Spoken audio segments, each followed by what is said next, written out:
begins, and a few of the raw edges are tidied up. But as time goes on, especially, I think it's important to think of the advancement of women and not to worry about whether they happen to have 5 bob more than men at some stage. The equality of the sexes has to be able to be measured, and Queenslanders of all people should know this is the case, because early in the piece there was a law demanding equal pay for women for equal work, and case after case was taken to the courts and rejected on the grounds that this wasn't the same work as men were doing. Some microscopic difference was found, perhaps they went to a different toilet. Whatever it was, they it couldn't, from merely legislating that there should be equal pay for equal work, it was never able to be won in the courts. That's because, it's in part because of ill will and determination, but it's also in part because of deficiencies in the account of equality for this purpose, for the advancement of women, because it means there has to be a very precise commensurability about the things compared. That's not necessarily what you want. I don't think women always want exactly the same things as men, and they might be inventing new and marvellous ways to advance themselves which are not very appealing to men as ways of life. And I think it's therefore important to think of feminism as something where people are prepared to give at least some part of their life effort, maybe a little part, maybe a big part, to the advancement of women, because society needs it. Everyone in it needs the advancement of women, and a situation where women are still less well educated. But of course, when I was fortunate enough to go to tertiary education myself, I managed to win an exhibition to the University of Sydney, which meant that my fares would not cost me, and two, I had to undertake a teacher's college scholarship, although I particularly didn't want to teach in a school. I loved university teaching later, but I didn't want to teach in a school because I didn't want to be a disciplinarian who would keep children in the classroom. I was unprepared to do it.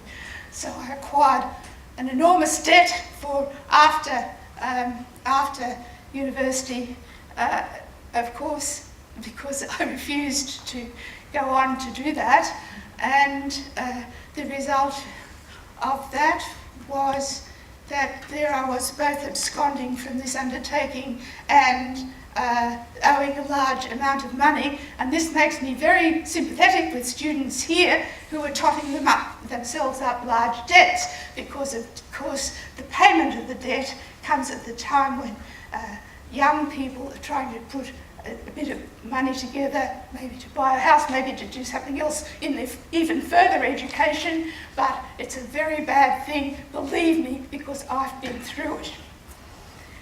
So watch every cent that they put on your account for repayment. I think the one thing I particularly still like to cover is the matter of blue jokes and swearing in bars. I think I probably talked on the video, and I'm sure I talked in the pamphlet, that so-called, that you have been given a copy, carbon copy of, and that is that women shouldn't really be afraid of swearing. But I think that that whole syndrome about men storing up their power, not all men of course, but the ones who do this kind of behaviour in bars, which is very highly developed, it still happens of course, in spite of women being around.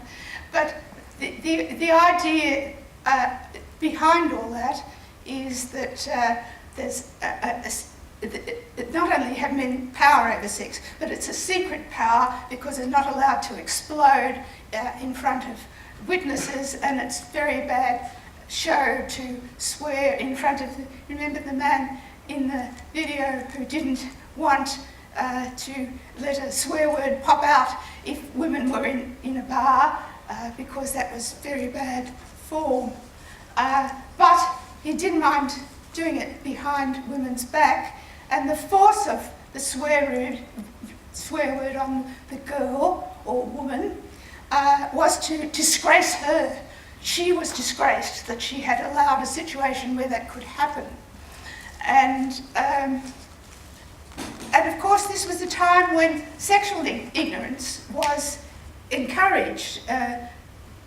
Adults, parents in particular, were bitterly opposed to any sort of sex education in schools because they thought that if you knew the contemporary expression is doing sex, I'm sorry, doing sex or making sex, if you knew how it happened, then you'd immediately do it. It was terribly unfortunate how attractive it would be to people, and we were really putting our children at risk if we told them how children were engendered. And and of course, there was, but really, it is funny, but it's also tragic. So a few of you might cry because the treatment of supposedly illegitimate children at the time was appalling. You couldn't allow your children to play with such children because they might be contaminated. It was really regarded as like a terrible disease that to do sex out of marriage or to, heaven forbid, have children out of marriage. That was really loathed. I'm talking about my lifetime. This is not the past history that we know a little bit about. This is my lifetime that I went through. And I'm saying that because, although I'm now, of course, old, it's only a little while ago, and these things can revert in all sorts of ways. It's just not what you want for your lives, believe me. It was just the wrong way to go. But it was very well backed up in the society.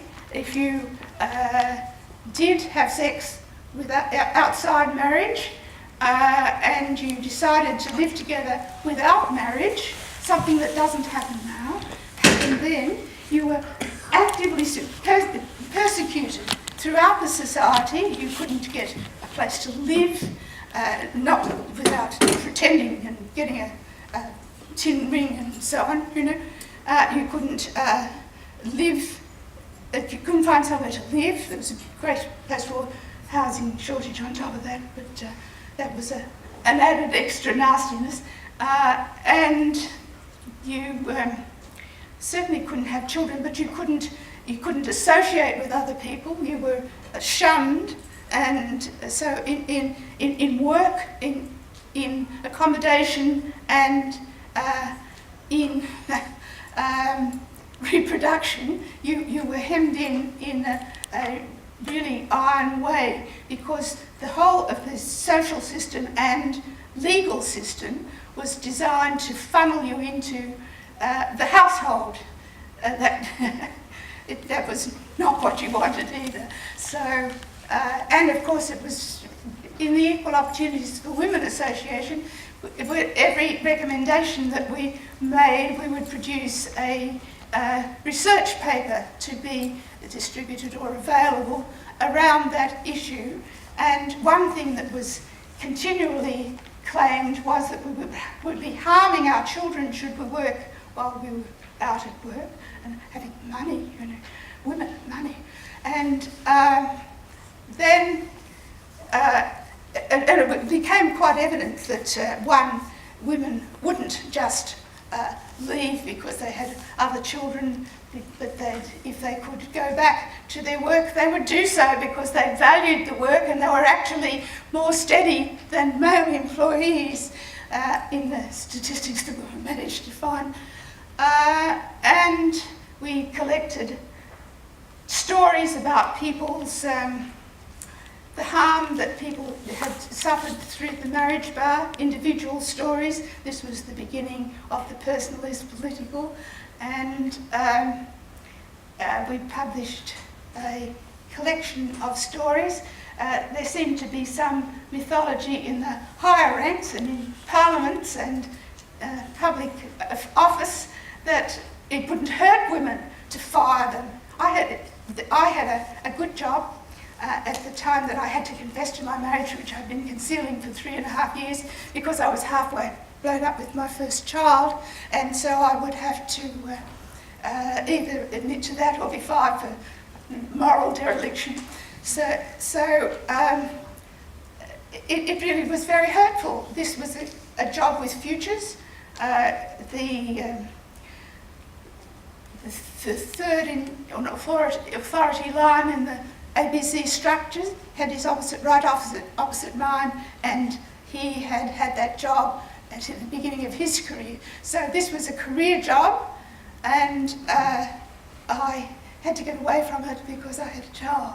So times have changed, but they haven't changed nearly enough, and we're just on the thin crust of what we have achieved. So I hope you'll all join up to feminism this afternoon.